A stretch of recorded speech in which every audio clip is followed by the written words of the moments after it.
राहुल गांधी पर जो आरोप है, ये आरोप अगर साबित हो जाते हैं तो राहुल गांधी को कितनी बड़ी सजा हो सकती है, आइए आपको ये बताता हूं। कितने साल राहुल गांधी को जेल में रहना पड़ सकता है अगर आरोप साबित हो जाते हैं। देखिए जरा, ये आप देख रहे हैं, ग्रिड हटाइए जल्दी से।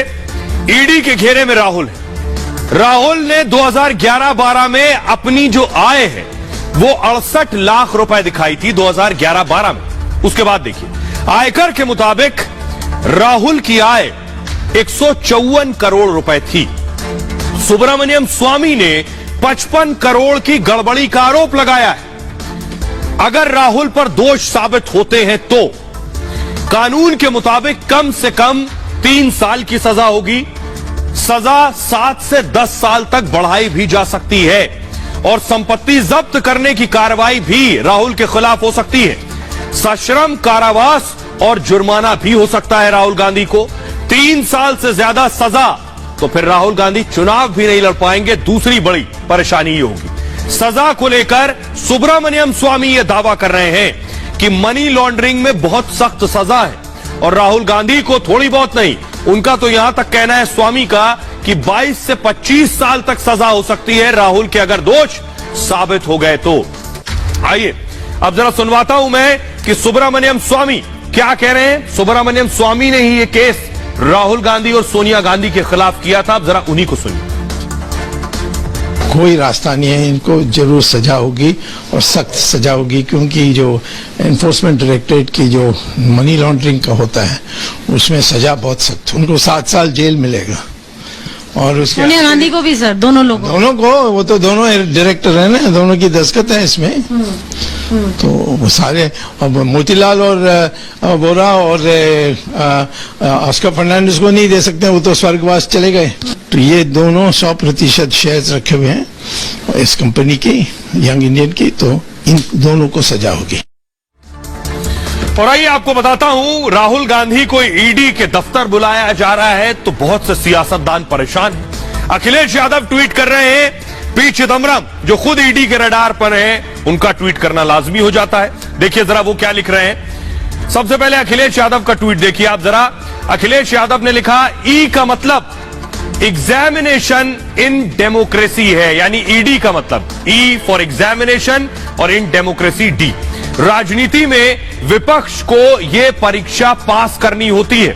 उन्होंने कहा जब सरकार फेल हो जाती है तब इस परीक्षा की घोषणा करती है। अखिलेश लिख रहे हैं, जिनकी तैयारी अच्छी होती है वो ना तो लिखा पढ़ी की परीक्षा से डरते हैं, यानी वो कह रहे हैं अगर तैयारी पूरी है तो फिर डरने की जरूरत नहीं है, न मौखिक से और कभी डरना भी नहीं चाहिए। अखिलेश ये लिख रहे हैं। साथ ही साथ देखिए हम पी चिदम्बरम क्या लिख रहे हैं, हम कानून के गलत इस्तेमाल का विरोध कर रहे हैं, चिदम्बरम लिख रहे हैं, और अगर ईडी कानून का पालन करे तो हमें समस्या नहीं है, वो लिख रहे हैं, लेकिन ईडी कानून का पालन नहीं कर रहे हैं। और पी चिदम्बरम लिख रहे हैं, हम पूछ रहे हैं कि निर्धारित अपराध क्या है।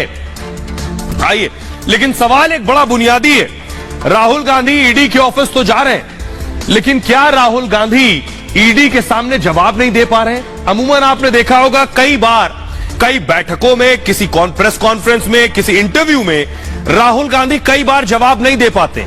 पिछले दिनों राहुल गांधी विदेश में थे और वहां भी उनसे सवाल पूछा गया, लेकिन सोचिए एक सवाल राहुल से पूछा गया, उस सवाल का जवाब भी राहुल गांधी नहीं दे पाए, केवल सुनते, उनको समझ में ही नहीं आ रहा था बोलना क्या। सुनिए जरा।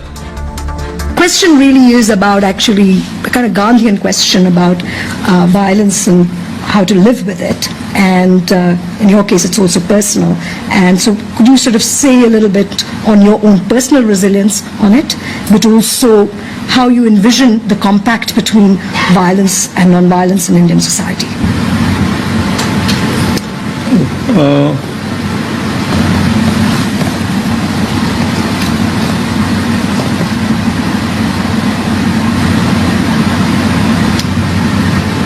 I think,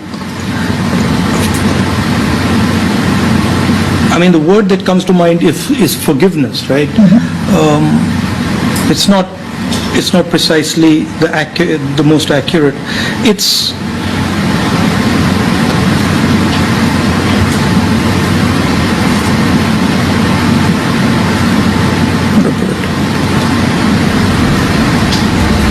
तो आप देख रहे थे कि राहुल गांधी से जो सवाल पूछा गया, राहुल गांधी कई मिनट तक कुछ बोल भी नहीं पाए, एक शब्द नहीं बोल पाए। हो सकता है शायद आप अगर ये इंटरव्यू अगर सुन रहे थे तो सवाल सुनने के बाद आपको लगता है इसका जवाब तो मैं ही दे लेता। भाजपा के स्पोक्स पर्सन हो, चाहे मंत्री हो, चाहे उनके सांसद हो, चाहे प्रधानमंत्री खुद, सुबह से शाम तक वो मेरे परिवार के बारे में, राहुल जी के बारे में, मेरे पिताजी के बारे में, मेरी माता जी के बारे में, इंदिरा जी के बारे में और पंडित जी नेहरू जी के बारे में कुछ न कुछ आलोचना करते रहते हैं। कुछ न कुछ अब सब ये सिलसिला पुराना है, सब पूरा देश जानता है, पूरा देश है।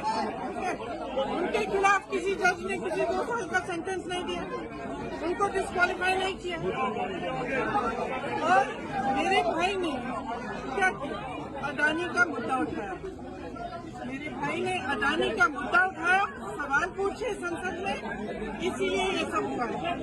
जो केस, जिस केस का स्टे कंप्लेनेंट ने खुद मांगा था, 1 साल से स्टे था, अडानी पे जो भाषण दिया मेरे भाई ने, उसके बाद अचानक उसको केस को जिंदा कर दिया।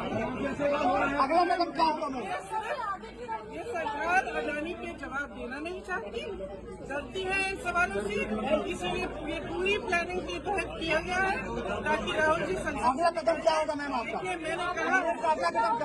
कहा है कांग्रेस लड़ेगी, राहुल जी लड़ेंगे, हम सब लड़ेंगे। ये हमारे रगों में जो खून दौड़ता है ना, ये शहीदों का खून है। सुन लीजिए, जिस खून को आप बार बार परिवारवादी कहते हैं, बार बार आप आलोचना करते हैं, बार बार आप शब्द इस्तेमाल करते हैं, ये खून रहा है इस देश के लिए, ये पीछे हटेगा नहीं। डरते नहीं है, डरते रहेंगे और खड़े रहेंगे। कुछ भी करना चाहे करें, कोई बात नहीं।